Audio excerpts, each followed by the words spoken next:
So if you've been playing solo leveling Arise, you are at a point now where you can actually craft your weapon of choice, and that's pretty awesome. So we're going to talk about which ones you guys should be crafting out of the roster currently in the game right now. I hope you guys enjoyed the video. If you're new, subscribe. If you've crafted a weapon, I want to know, just give me as much feedback as possible. Which one did you choose and why? Now, for me personally, I have not crafted anything yet. I've got to go out of my way to get these. These are pretty easy to get, actually, from just the weapon exchange. You can get these pretty easily. At least the first, set of them, but then it resets in 6 days. I'll probably do it really soon here. But you get 10 here pretty easy. It's pretty straightforward. All you have to do is salvage. Now, salvaging is kind of a tricky thing because you probably don't want to salvage. It's a weird spot to be in, because they've designed the events in this game where, like, you don't want to salvage anything because they run these stupid events. And you get all the points and stuff from participating here. So if you've got those weapon dupes, you want to fuse them in, which I guess you can salvage after that. But you get my point. You pretty much just recycle your weapons and stuff over and over. But anywho, you can get them from salvaging. And as for the other piece, you can get them from events like this. You can also get either one from like Battlefield of Time, things like that. So anyway, they're hard to get. It will take a while to get, but they're not the hardest to get. So I want to open this by saying that if you have any S tier character, then they are one you should consider. Some of these weapons are going to be good for the character themselves. Some of them are going to offer support utility. Like, for example, Min's here is actually pretty solid of a support one. When Heavenly Blessing is used, the user and team members increase their damage dealt. It's only 4% for 16 seconds, but that's a long stack. And if we go over to Min here and pull up Heavenly Blessing, this is how that one looks.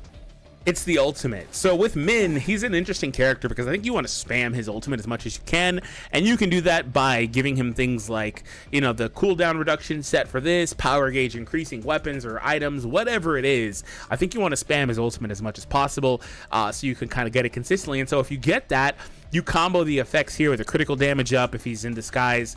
You also can combo that with a critical hit rate and then extra damage. So all of a sudden, he's an all-encompassing support, setting aside the fact that the opponent could also potentially have punishment, which would be stacked higher if he's disguised. So his weapon is pretty strong. However, I will say that at just the base level, 4% it's a negligible amount. It's not like it's anywhere near what it's going to ultimately be. And so therein lies the problem with this system. So when you get a weapon crafted, it will take you several dupes to get them fully maxed out, right? I can't even see the in-between levels, right? It doesn't give me I'm not going to go through all that, but it doesn't give me an opportunity to see the in-betweens, right? It's just one at a time. Are you going to ever open it, or? There we go. Yeah, it's just level 1 or max. Okay, so, actually, I said I wasn't going to do this, but maybe here it'll let me see it. I just want to figure this out in terms of the video. No, it's not showing it there either. So I can't see it unless I try to advance it, I guess. Okay, that's fun. Let's go over here then. One last little trick. Let's go over here. We'll go over the 100 weapons and we will click advance. So you can't, so if you got it, you can see it. Okay. Well, basing it off of Wu Jinchul's, it's not really changing a ton. It just climbs a couple percentage until it gets to the max, right? Okay, we'll come here. So yeah, that kind of gives me what I needed to know. But regardless, therein lies the problem, like I said, right? In that it's kind of hard to get these dupes anyway, especially because these are not on gotchas, which is a good and bad thing at the same time.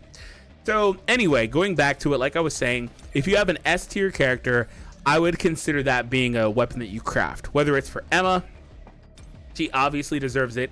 Baek Yoonho beast form is an insane, actually never mind, you don't need that, never mind. I was gonna say he's an insane damage dealer, but no, you don't need that because his is available too, same as Choi, so never mind. They're the other two S tier characters in my opinion, but you don't need those.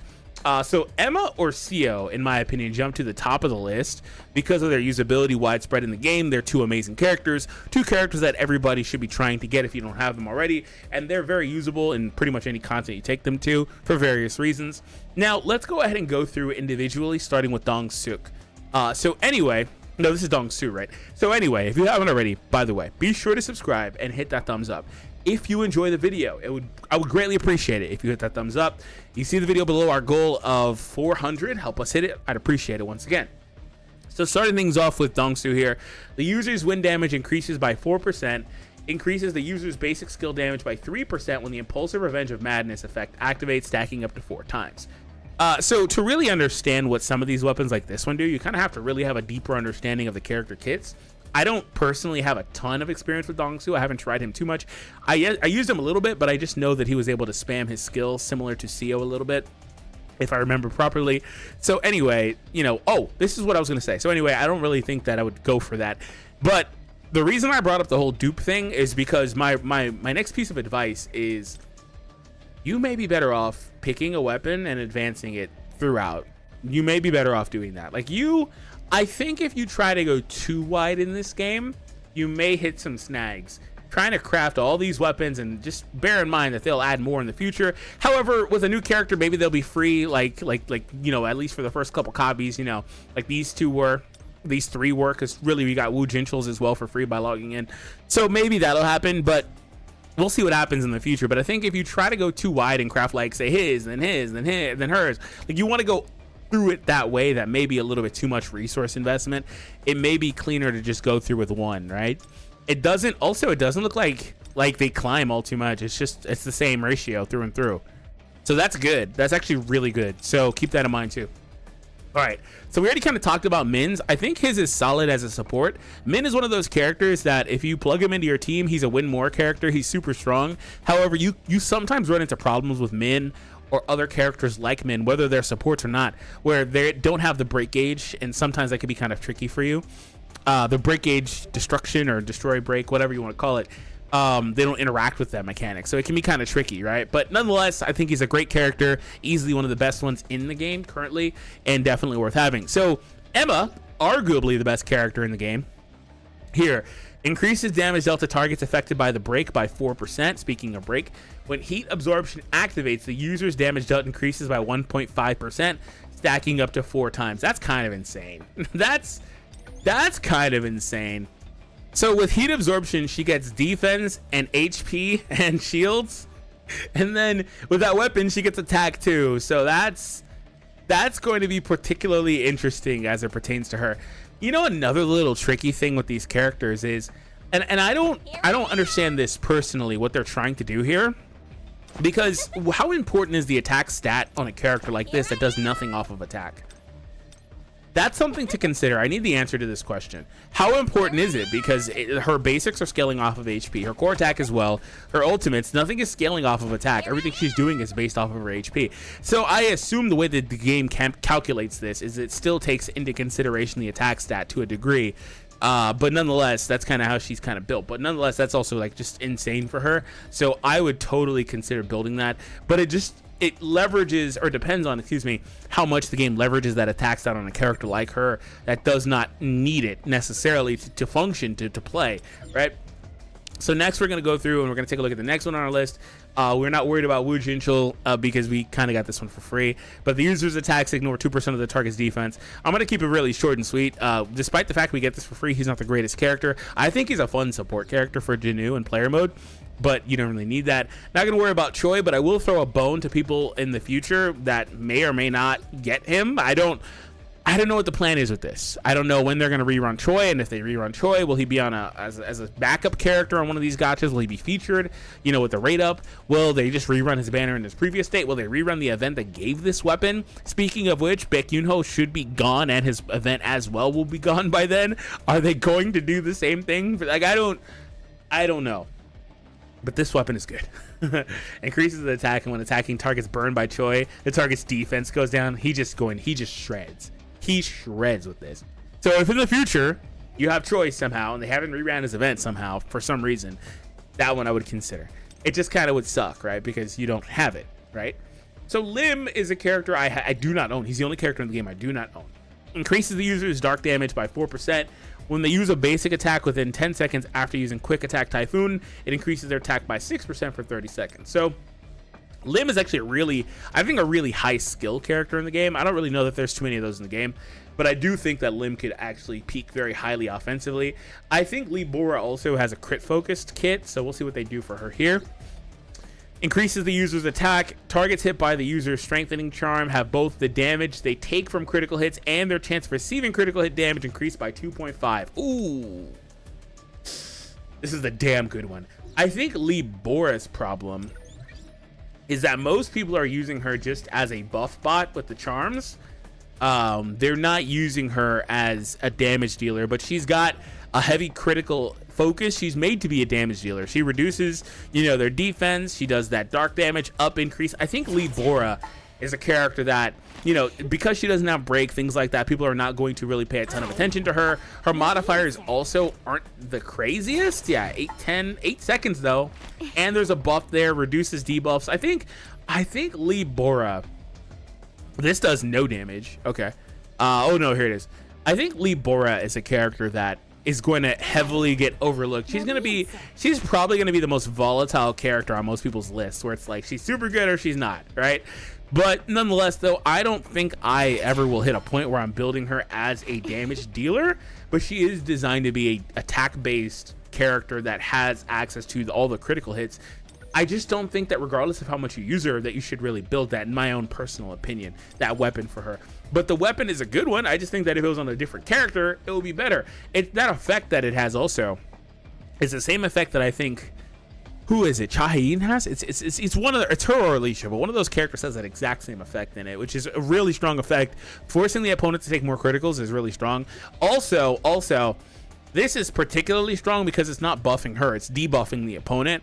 So they take from that and receiving extra damage by 2% for, so that's really strong in the case of other characters that are crit based doing more damage. So it just is a win more condition for her. When you couple that with the charm as well, she's going to be really solid. Baek Yoonho here increases the user's light damage when attacking targets with the white flames effect, increases the user's defense by 5% for 20 seconds. I think this is cool. He'll do more damage. He'll also do more damage because of defense raise. I'm pretty sure he scales off of his defensive stat. He'll obviously do more with that. And a 4,000 precision at max is insane. It's also stats on weapons are super important for characters that are not Jiwoo, because they can't manage their stats the way he can. Anyway, so yeah, I think he'll be really good. I just don't know that this is a high priority, because if this increased his ability to break, like made him do more break damage, not more damage to opponents in the break state like Emma's I believe did, but made him do more break, I would totally love this. But I just think that doing more damage is cool. He hits pretty hard already because he does all those defense debuffs, but nonetheless, I don't really think you need that one.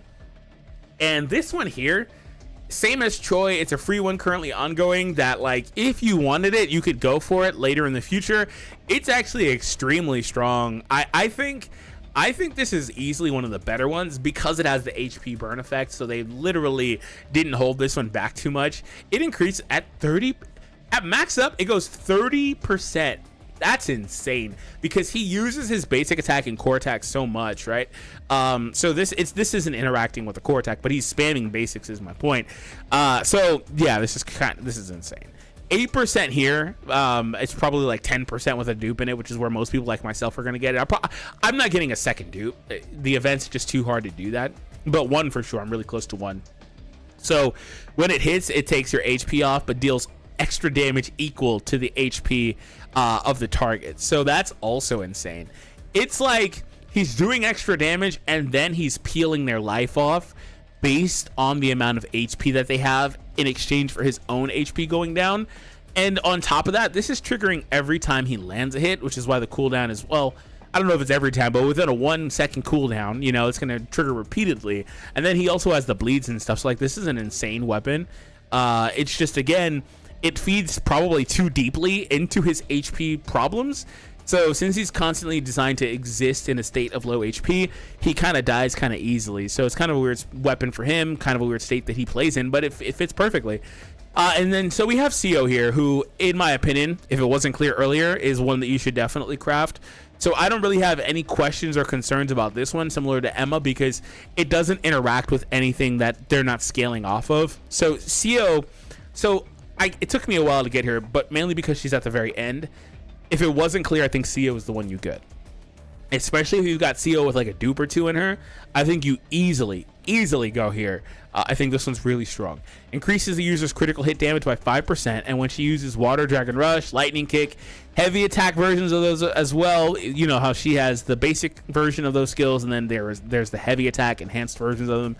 increases damage by 1%, stacking up to 20 times. And this is extremely strong on her because she can spam those skills pretty consistently and reliably. So as she's using that, she just gets another up to another 20% critical hit damage, which is just ridiculous. And she starts off with 5. She just starts doing a lot of damage with this, despite being a defense-based character or a tank-based character. She just starts scaling like crazy.